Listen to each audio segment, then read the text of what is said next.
안녕하세요. 오늘 저희가 같이 살펴볼 자료는요. 미국 국립심장 폐 혈액연구소 NHBI라고 하죠. 여기서 2013년에 나온 보고서인데요. 심혈관 건강의 중요한 생활 습관, 그 핵심들을 좀 파헤쳐 보려고 합니다. 네, 특히 혈압이랑 콜레스테롤 관리, 여기에 진짜 도움이 되는 식단하고 운동법이 뭔지, 그 핵심만 오늘 저희가 한번 쏙쏙 뽑아내 보는 게 목표예요. 자, 그럼 시작해 볼까요? 자료를 쭉 보니까요. 단순히 뭐 영양소 하나하나 따지기보다 이 전체적인 식단 패턴이 중요하다고 계속 나오네요. 특히 그 대시 식단 이게 계속 언급되던데 이게 정확히 뭔가요?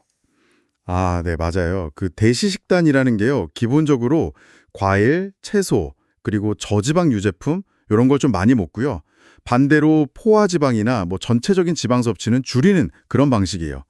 연구들을 보면요. 이게 특히 혈압이 정상보다 살짝 높으신 분들 혹은 뭐 고혈압 1기 진단받으신 분들 있잖아요. 이런 분들 혈압 낮추는 데에는 효과가 아주 확실하다. 높은 수준의 증거가 있다고 나와요. 아, 높음 수준이요. 네, 보통 미국 사람들이 먹는 식단이랑 비교했을 때 혈압 떨어지는 효과가 꽤 컸던 거죠. 와, 식단 패턴 자체가 열쇠군요. 근데 여기서 더 흥미로운 건요. 이 대시 식단을 그대로 따르지 않고 살짝만 바꿔도 추가 효과가 있다는 거예요. 예를 들어서 탄수화물 먹는 양을 조금 줄이고 그만큼을 단백질이나 아니면 그 몸에 좋은 불포화 지방 있잖아요. 그걸로 바꾸면 혈압이 조금 더 내려간다는 그런 결과가 있더라고요. 네, 맞아요. 뭐 아주 큰 차이는 아닐 수 있지만 그게 중간 수준 증거는 된다고 보고요. 특히 혈압이 좀 더 높으신 분들한테는 효과가 더 클 수도 있고요. 그리고 이게 LDL 콜레스테롤, 흔히 나쁜 콜레스테롤이라고 하는 거 있잖아요. 그것도 좀 개선되고요. 그렇군요. 네, 그리고 지방 얘기가 나왔으니까 말인데요.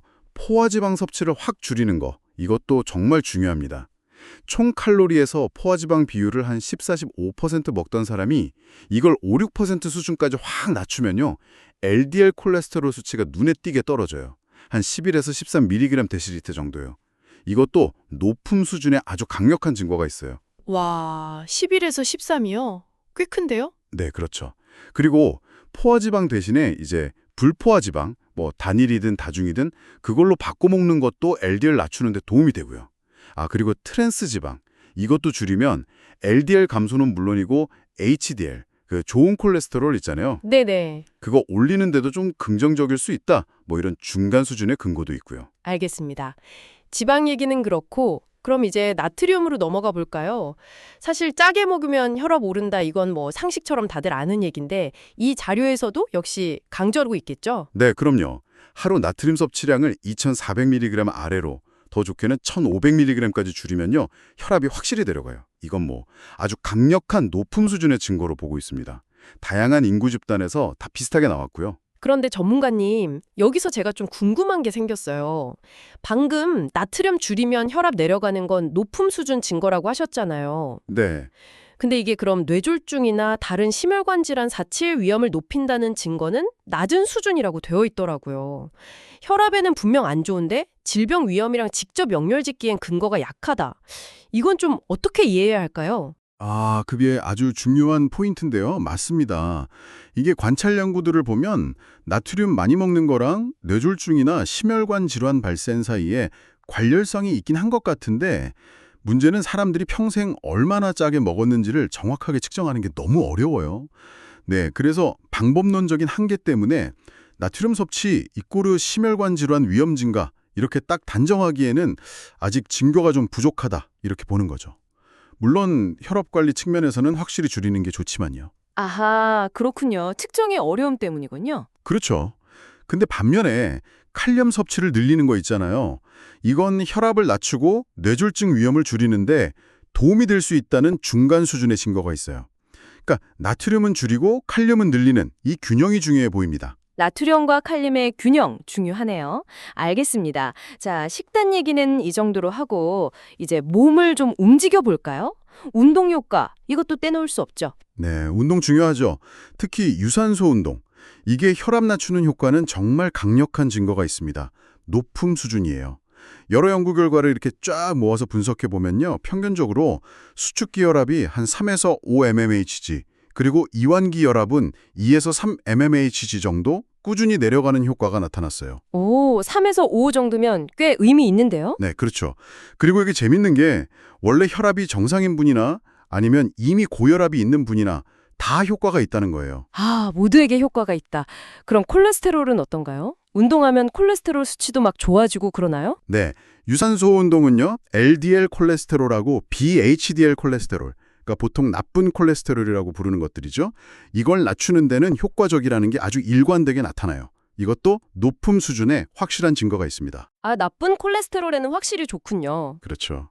근데 HDL, 좋은 콜레스테롤에 미치는 영향은 결과가 조금, 뭐랄까, 일관성이 약간 떨어져요. 그래서 이건 중간 수준의 증거로 보는데요. 어떤 연구에서는 조금 오른다고 나오기도 하는데 또 어떤 연구에서는 별 변화가 없거나 심지어 약간 줄어드는 경우도 있었거든요. 그래서 이건 좀 더 연구가 필요해 보이고요. 아, 그리고 근력 운동 같은 저항성 운동 있잖아요. 네, 헬스 같은 거요. 네. 이 보고서에서 검토한 연구들만 가지고는 콜레스테롤 개선 효과가 명확하진 않다. 이렇게 결론 내렸어요. 알겠습니다. 자, 그럼 오늘 이야기 쭉 나눠봤는데 정리를 좀 해보면요. 결국 혈압이랑 콜레스테롤 관리를 위해서는 그 대쉬식단 같은 건강한 식단 패턴을 따르는 게 좋고, 그리고 포화지방이랑 트랜스지방은 좀 줄이고, 나트륨 섭취는 신경 쓰면서 대신 칼륨은 좀 더 챙겨 먹고, 마지막으로 규칙적인 유산소 운동. 이게 과학적으로 효과가 입증된 방법이다. 이렇게 요약할 수 있겠네요. 네, 정확합니다. 그래서 이 모든 정보가 결국 청취자 여러분께는 어떤 의미가 될까요? 뭐 결국에는 매일매일 내가 실천할 수 있는 건강한 습관을 선택하는 문제로 돌아가는 거겠죠? 네. 그리고 마지막으로 한 가지 좀 생각해 볼 점을 던져드리고 싶은데요. 이 보고서 말미에도 증거 격차라고 해서 지적하는 부분이 있거든요. 그러니까 대쉬식단이나 유산소 운동이 전반적으로 효과가 있다는 건 이제 알겠는데 여전히 우리가 모르는 부분, 연구가 더 필요한 부분이 많다는 거예요. 예를 들면 사람마다 인종도 다르고 이미 심혈관 질환을 앓고 계신 분도 있고 그렇잖아요. 그렇죠. 다 다르죠. 네, 그럼 그런 분들에게 최적화된 식단이나 운동의 종류, 뭐 강도, 빈도는 뭘까? 이런 건 아직 답이 명확하지 않아요. 그리고 또 중요한 게 이런 좋은 권장 사항들을 실제 생활 속에서 또 우리 의료 시스템 안에서 어떻게 하면 사람들이 잘 실천하도록 도울 수 있을까? 이런 현실적인 문제에 대한 답도 계속 찾아 나가야 하고요. 어쩌면 정답은 딱 하나가 아닐 수도 있다는 거죠. 여러분 각자의 건강 상태나 생활 환경에 가장 잘 맞는 최적의 조합은 과연 무엇일지 한번 진지하게 고민해 보시는 것도 좋지 않을까? 뭐 그런 생각을 해봅니다.